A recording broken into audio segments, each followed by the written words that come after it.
ಸರ್ಕಾರವು ಸರಕು ಮತ್ತು ಸೇವಾ ತೆರಿಗೆ ರಚನೆಯಲ್ಲಿ ಪ್ರಮುಖ ಪರಿಷ್ಕರಣೆಯನ್ನು ಮಾಡಲು ಉದ್ದೇಶಿಸಿದೆ. ಹೌದು, ಸದ್ಯ ದೇಶದಲ್ಲಿ ಶೇಕಡ 5, ಶೇಕಡ 12, ಶೇಕಡ 18, ಶೇಕಡ 28 ಸೇರಿದಂತೆ 5 GST ಸ್ಲ್ಯಾಬ್ಗಳಿವೆ. ಇನ್ನು ಈ 5 GST ಸ್ಲ್ಯಾಬ್ಗಳ ಬದಲು ಕೇವಲ 2 ಸ್ಲ್ಯಾಬ್ಗಳನ್ನು ಮಾತ್ರ ಉಳಿಸಿಕೊಳ್ಳಲು ನಿರ್ಧಾರ ಮಾಡಿದೆ. ಇನ್ನು ಶೇಕಡ 5 ಮತ್ತು ಶೇಕಡ 18ರ 2 ಸ್ಲ್ಯಾಬ್ಗಳನ್ನು ಮಾತ್ರ ಉಳಿಸಿಕೊಳ್ಳಲಾಗುತ್ತೆ. ಶೇಕಡ 12ರ ಸ್ಲ್ಯಾಬ್ ಅನ್ನು ತೆಗೆದುಹಾಕಲು ಬಹುತೇಕ ರಾಜ್ಯ ಸರ್ಕಾರಗಳು ತಮ್ಮ ಒಪ್ಪಿಗೆಯನ್ನ ನೀಡಿವೆ ಅಂತ.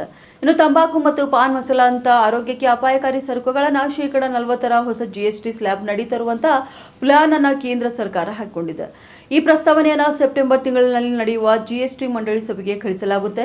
ನಂತರ ಸೆಪ್ಟೆಂಬರ್ ತಿಂಗಳಲ್ಲಿ 2 ದಿನಗಳ ಕಾಲ GST ಕೌನ್ಸಿಲ್ ಸಭೆ ನಡೆಯಲಿದ್ದು, ಕೇಂದ್ರ ಸರ್ಕಾರದ ಪ್ರಸ್ತಾವನೆಗೆ ಬಹುತೇಕ ಒಪ್ಪಿಗೆ ಕೂಡ ಸಿಗಲಿದೆ. ಸದ್ಯ ದೇಶದಲ್ಲಿನ ಜನಸಾಮಾನ್ಯರು ಮತ್ತು ಮಧ್ಯಮ ವರ್ಗ ಬಳಸುವಂತಹ ಸರಕುಗಳ ಮೇಲೆ ಶೇಕಡ 12ರಷ್ಟು GST ಅನ್ನು ವಿಧಿಸಲಾಗುತ್ತಿದೆ.